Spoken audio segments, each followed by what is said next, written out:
Hey everyone, this is English 220, and I'm Professor Anthony Sams. Please feel free to call me Anthony. I'm here to talk a little bit about how to navigate our course site. So our course site is at ivlearn.ivtech.edu, and everything that you're going to be doing with the course is in that website. Ivy Learn is powered by Canvas. And so if you ever need help with how to do something within the site's not working or there are technical glitches, and you look up help for Ivy Learn, you're not going to find anything about help for Ivy Learn, but you will find a lot of information on help with Canvas. So the point of this video is just going to be to walk you through some of the major areas of the site that you're going to want to pay attention to in order to do well in the course and access everything that you need. So with no further ado, I'm going to jump right into a screen share and allow you to follow along with me as I talk about some of the major areas within our course site. You can see what's on my screen is going to look different than what's on your screen. This is the instructor view of Canvas. So there's a lot of things that are hidden that are still visible on my side, but will be invisible on your side, either until I publish them or more likely than not, keep them hidden for the foreseeable future. One example of that is the left navigation menu. You can see that I've hidden a lot of the major links that are commonly shown here. And that's because I don't know how helpful it is to have those links sitting out there if there's no reason that you're going to be clicking on some of those things. So you'll see that what I try to do more than anything is keep a really well organized, really clean Canvas site. I think that's the number one secret to really feeling like you can work inside a course, is to keep things very clean and very minimalistic, focused just on what students really need to be doing in order to do well in the course. So the live links that are on the homepage along the left margin include the syllabus tab, the announcements tab, the modules tab, the Ivy Learn bookshelf tab, the discussions tab, how to access tutor.com, which is a company that Ivy Tech works with and provides 24-hour feedback on things like writing help and assistance, the course evaluation link for when those open, and then access to the gradebook so you can track the work that you're doing inside the course. Otherwise, I've tried to keep things sort of turned off and allow you to just focus on what you're going to be clicking on with the greatest amount of regularity, or where you would click if you need help and assistance. Access to the course syllabus and our course Zoom link are here on the homepage as well as you can click any of these buttons if you would like to go straight to a module. But we're going to talk about the modules section in just a few moments. And let you see some of the elements that are kind of built into the modules side of things. So the first module is the resources for the course. These include things like links to the library, access points for the syllabus, other places that you can go to find things, basically things that are administrative in nature, but are not related to the actual day in and day out work of the course. Course resources is the page that you would go to for those things. The instructor communication plan we'll talk about here in just a moment. There's also a page that's live for course videos and recordings.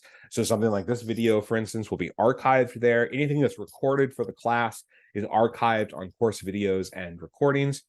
The student services, the student support services page includes links that are available for any sort of resource that the college provides that you might want to take advantage of or might need to take advantage of at some point during this course.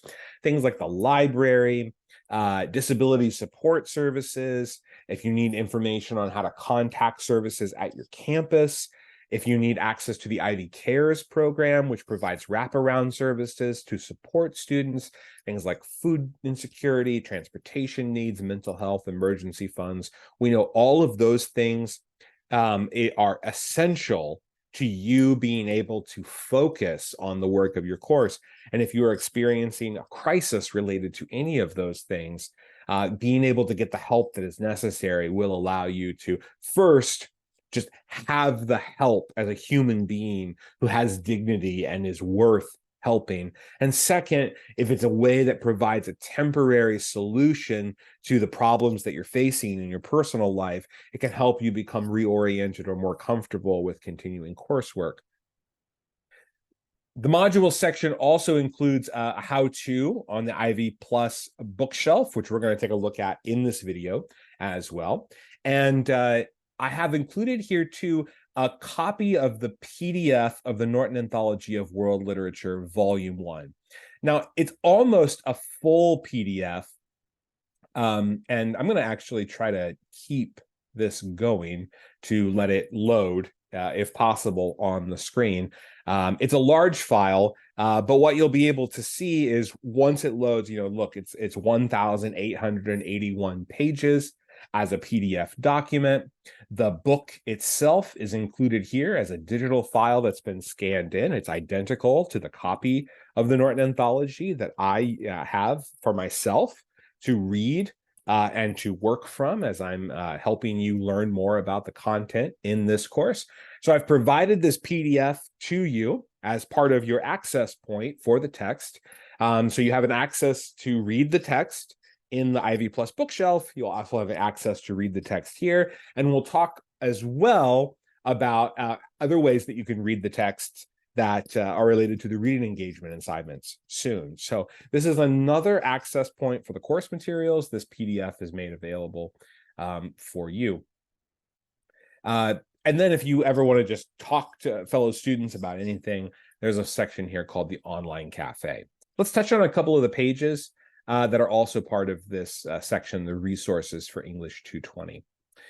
The instructor communication plan page gives you all of the things that you may need to know about getting in touch with me throughout the semester. So you can access the Canvas inbox, which is the internal messaging system of Canvas Ivy Learn. You just go over here to the margin and you can click the inbox button, and that will allow you to send me a message. You can email me. My email address is asams1@ivytech.edu.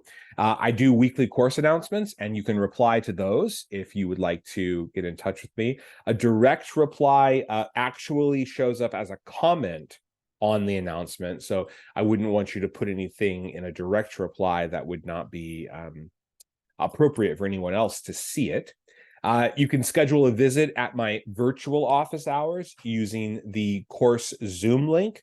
Or I'm sorry, you can schedule a visit with me to join me during my virtual office hours that we observe at the course Zoom link. So if you'd like to meet and talk about anything, even if it's just a casual conversation, or you want to talk about the text that we're reading and walk through some ideas or hear my thoughts on things or ask me questions about the text, I would be more than happy to meet with you to talk about anything.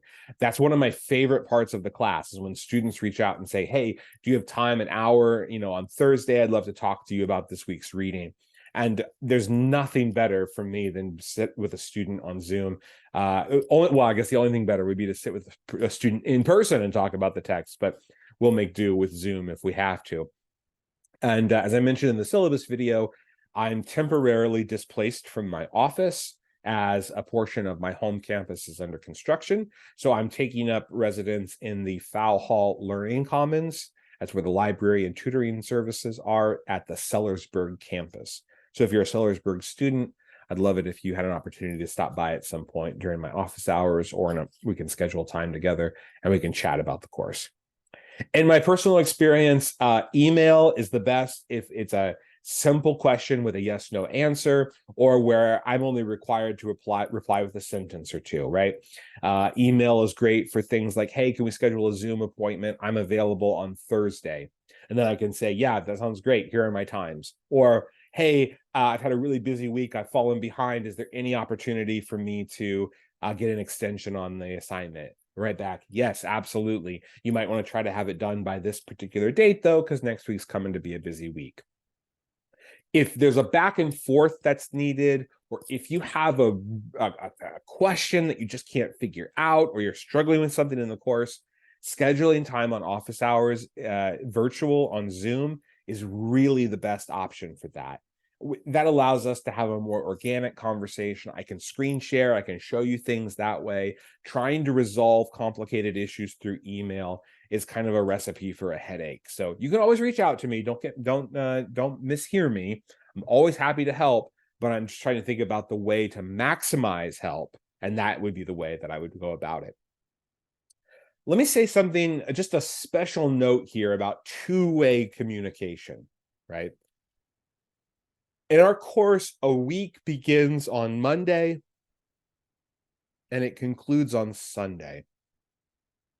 I check email and I check our course site daily, Monday through Friday. I typically check in once on the weekend. If I'm out of town and you're not going to be able to access me, or if the college is closed, that will limit my email checking. But for the most part, Monday through Friday, I'm checking in multiple times a day, and then I check in usually once on the weekend. I try to give myself as much of a weekend as I can, right? This is a job for me. I know many of you are working jobs at the same time that you're in school, or you have families, or you have maybe elders that you have to care for, or you have other kinds of responsibilities, certainly other classes that you're taking. And I totally get that. I hope you are able to try to give yourself at least one day a week that you can have off, or give yourself some kind of weekend. It might not be Saturday, Sunday. I totally understand that. The life of a college student is really busy. I know that. You've got all these other things doing, but I think it's important to give yourself at least one day of rest every single week. It's going to make you think better. It's going to make you work better, or at least a day that's lighter maybe than other days. Your success is my top priority, and I'm willing to provide accommodations where they are needed. All you have to do is reach out to me and we'll formulate a plan. That's the idea of the two-way communication, right? I can't help you if I don't know that you need help. If a student stops engaging in the class, I don't know if it's because they're experiencing some sort of instability or crisis moment in their personal life, or whether they've just decided, you know what, this isn't the time of the semester for me, and I'm just not going to do this class right now. I'll do it again later. There's a big difference between those types of students, and one can really benefit from my help, and the other one might not be able to benefit from my help. So I can't help people if I don't know what's up. So I welcome your two-way communication. You reached out to me, and then I'm able to respond to you. I'll try to be my best in replies, but I also think it's important if we practice generosity and grace toward each other. So if we haven't heard from each other for a little while and I need to message you again, I will do so. If you send an email to me and I haven't been able to respond in like a day and a half or 2 days, and you're waiting for a response from me, feel free to shoot me an email again, and I'd be more than happy to. I'm never bothered by your emails. So please don't hesitate to reach out to. I want you to be comfortable communicating with me, and I want to be comfortable communicating with you. And I think that's what ultimately leads to the best outcomes for everybody. Studies have shown that the number one factor in student success, the number one factor in student satisfaction with the courses that they're taking, is the relationship between the professor and the student. So I know that. I think maybe you know that, whether you know it or not, you sense it. And so I want you to know that because I know that and I'm committed to that, I want you to be able to reach out to me if you need anything. As I already mentioned with the student support services, there are a lot of resources provided by the college if you need assistance. So you can also click on those. Okay, let's talk about the modules in the course. The modules correlate with the weeks, 8 weeks, 8 modules. Each module tends to have a particular moment in time or a particular geographical place that it is focusing on. So week 1 is focused on the ancient Near East. Week 2 is focused on ancient Greece. Week 3 is a focus on ancient Rome and ancient India, and also ancient China. And so that kind of gives you a sense. We're going to move in a weekly approach to the course, and then each week will correlate with a specific topic of the course. Every module is laid out approximately the same. There's an overview page, then there's a section for content. These are things that you need to review as part of the course for the upcoming week. And then there's a section that has to do with the coursework that you're going to be working on that specific week. The overview pages are important, and I want to make a shout out for the overview pages because I wrote them. So sometimes when you take an online course, the course itself has been pre-designed by somebody, and your instructor just happens to be teaching the course that was designed by somebody else. But this course is largely driven by my design. And when you click on the overview pages, you see that there are images, and there is a strong emphasis on the things that I want you to know before the week begins. The overview page also introduces you to the main ideas that we're going to explore that week. So the overview pages are really not meant to be skipped. I know sometimes in online courses, or if you've taken online courses before, you feel like you can skip the overview page and jump straight into what the work is. But I really recommend reading the overview page if you can, because it's really going to help set you up for what's coming later in the week. Every module also includes a reading list and a list of the learning activities. So let's talk about that here. So the reading list walks you through the texts in the book and anything else that has been provided to you that I want you to read each week. Every one of the texts includes prefatory materials. So when you go to access the text, you'll see, I'll show you here in just a moment, when we take a look at the bookshelf, you will see in the class a prefatory material and then what's called the primary material.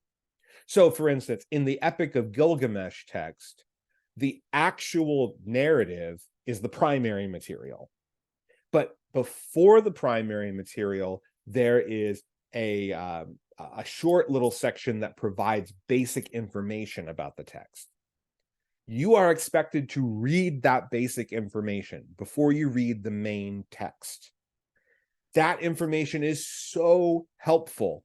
And I often find that when students tell me I didn't understand what was going on in the reading, I didn't understand who these characters were, they often tell me when I push them a little bit that they didn't read the prefatory material. And I'm telling you now, if you read that material, it will go a long way toward helping you understand the story that you are about to start reading. So that prefatory material is not optional. It is required for the class. 9 times out of 10, it's something that people just didn't read, and they would know a lot more if they did read the prefatory material. You'll see that the reading list is divided for a certain number of texts to be read by the end of the day on Tuesday, and a certain number of texts to be read by the end of the day on Thursday. As I mentioned in the syllabus overview video, I have created a Tuesday-Thursday benchmark through the week, but all work is due by the end of the day on Sunday. So these Tuesday-Thursday benchmarks, these are just recommendations. You don't have to do them, but I find some students appreciate more structure in an online course, and I want you to know that I've at least thought about how the course is laid out. I'm not just throwing things in a week and saying, yeah, go do it, it's okay, right? You are going to have to determine what benchmark system or structure system works well for you. Maybe it's not Tuesday, Thursday, maybe it's Wednesday, Friday, or maybe it's Thursday, Saturday, or maybe it's getting everything done by the end of the day on Friday, so then you can wrap up final things over the weekend. Or maybe you want everything done by the end of the day Friday so you can take the weekend off. You are in charge of the pacing of many things in this course. Some things ask you to have things turned in midweek, but for the most part, you are in charge of the pacing of your work. And I hope that helps. But I also know when I put the ball in students' courts, sometimes they start to feel anxious if they have too much discretion, or I'm sorry, too much choice in how they want to go about doing the class. And some structure could be nice. So you can see I've provided you with a list of the things to read. Aim for end of the day Tuesday, aim for end of the day Thursday, but whatever work structure is going to work best for you is the one that you can go ahead and follow. So let's talk a little bit about how the readings, the schedule is working with the readings. Every single week has at least one primary text that you're working on. Often the weeks are shorter, so you'll have multiple texts. Like the texts themselves are shorter, so you'll have multiple texts in a week. But sometimes it's just one text that you're working on for the week. Those are the longer readings that'll come later in the course. You can see that there are required readings and there are also recommended readings. That's just how you would imagine it, right? If it says recommended, it's recommended. If it doesn't say recommended, it's required. So for week one, the readings include the essay on the ancient Mediterranean and Near Eastern literature from the Norton Anthology. We're also going to read a poem by a writer named Enheduanna. We're going to read the Epic of Gilgamesh, again, from the Norton Anthology, plus the prefatory material, right? The background information, the historical, cultural information that's going to help you understand that text better. We are also going to be reading excerpts from the book of Genesis, from the Hebrew Bible, and excerpts from the book of Job, from the Hebrew Bible, okay? Those are the required readings for the week. There are recommended readings for the week too. The recommended readings include context documents, as I call them. These are documents that I have written, and they are designed to help you understand the texts that you're reading in a better way. They talk about the text, but they also talk about the culture that produced the text. So, for example, on the context related to Canaan and Israel, you'll see that this is a PDF that's been uploaded, and it's structured kind of like a textbook. But again, this is a book that I wrote, that I wrote. You'll see that there are words that are in bold and italics. Think about them sort of like vocab words. There are pictures and maps that are provided to help you get a sense of like what's going on in the area of the world that something is coming from. There's information that you're not going to find in the book, but can be very helpful for supporting your reading and your appreciation of the literature. This particular context on Canaan and Israel talks about the early form of religion that led to Judaism. And then, of course, Judaism leads to the development of Christianity. So the early pre-Judaism religion called Yahwism that helps kind of set the idea, and the ancient Canaanite religions that helps you understand how did we get to the text that's in this book. That can be an important thing to understand as well. And then kind of giving you a sense of Israel from the biblical point of view, Israel from the academic, scholarly, historical point of view, Israel in the historical record, and the relationship to the exilic period, the conquest of Israel by the Assyrians, the conquest of Judah by the Babylonians. All of this kind of information can give you nice background information so that when you sit down to read some of the texts in this book, you'll understand a lot more, right? If you know that the book of Job about a man who suffers but remains steadfast in his devotion to his God is a book that perhaps took final form after the kingdom of Judah was conquered by the Babylonians and the high-ranking people inside the society were exiled to Babylon and experienced a tremendous amount of suffering themselves. And the idea of a book about a man who remains loyal to his God in the face of suffering and tragedy mirrors the situation of the people who remained loyal to their God in the face of tragedy and suffering. You can appreciate the cultural context that led to the creation of that particular narrative to be included in their book of scriptures. Okay, so that's the point of these contexts. They provide you background information. They try to make the experience of the course more enriched. Some weeks have more context than others. Some have fewer context, but those are always provided as recommended reading. Then you can see at the bottom of the reading list and activities page, the to-do list for the week. It tells you when everything is due. And literally there's like a checklist of items. Make sure you do this, make sure you do this, make sure you do this. And then you can really stay on track with the course. So under the coursework, these are the things that you would need to go to. Here's the link to the quiz. Here are the link to the reading engagement opportunities. There's another video that I will record that talks about how to do the REOs. And so make sure you access that video if you have any concerns or questions on how to do that particular kind of assignment. Before this video ends, though, I want to talk a little bit about the bookshelf, the Ivy Plus bookshelf. So how do you access the digital text? I talked about the fact that you can get a physical copy of the text if you want. You can purchase it. You can purchase the 3rd edition, which has a lot of the same readings, or you can purchase the larger Norton Anthology, the volume A, B, and C, if you want to cover the same time period. It's the same text, but they're just in a different form. There's the PDF that's uploaded into the course. There are also the readings that are going to be part of the reading engagement assignments. Copies of the PDF are in those. And you can access the book virtually as well. So this is the Ivy Plus bookshelf. You click the Ivy Plus bookshelf link, and then you have access to the text. If you are part of the Ivy Plus program, click Read Now, and it will open the digital book for you in a new window.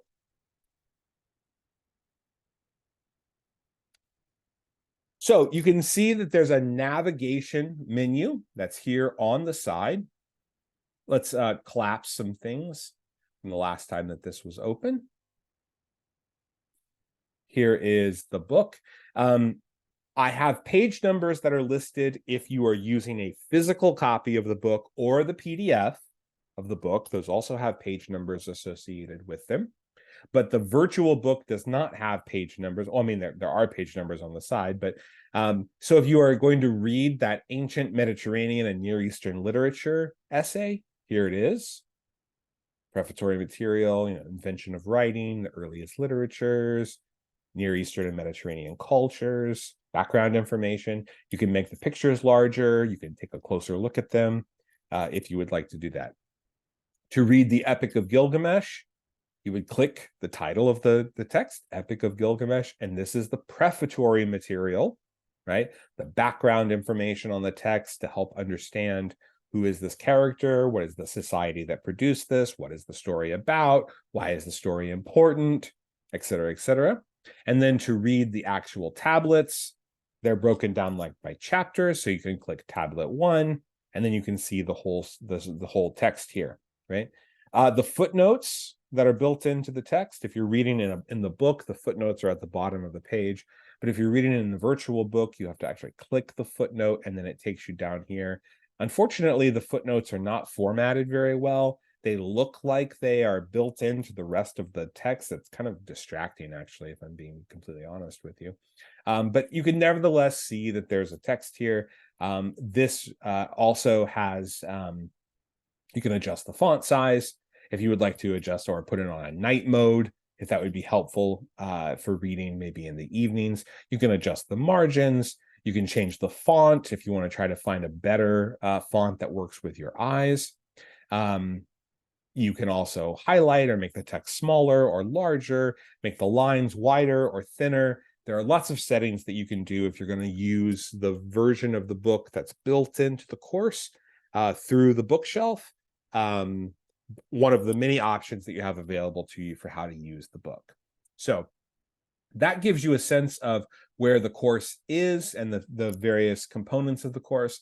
A separate video will talk about how to do the REOs. And then I will also have a short video on some ideas related to how to do discussions really well in a course like this. And so you can keep a lookout for both of those videos. Thanks for taking the time to review the general outline and structure of our course. I want to make sure you know where to go and what to click in order to access the work that you have to get done. If you have any questions about navigating our course, or you'd like to talk one-on-one or share a screen and let me see the issues that you are struggling with on your side of the computer, I'm more than happy to help you in that regard. Don't hesitate to reach out. And until then, I will see you in the course.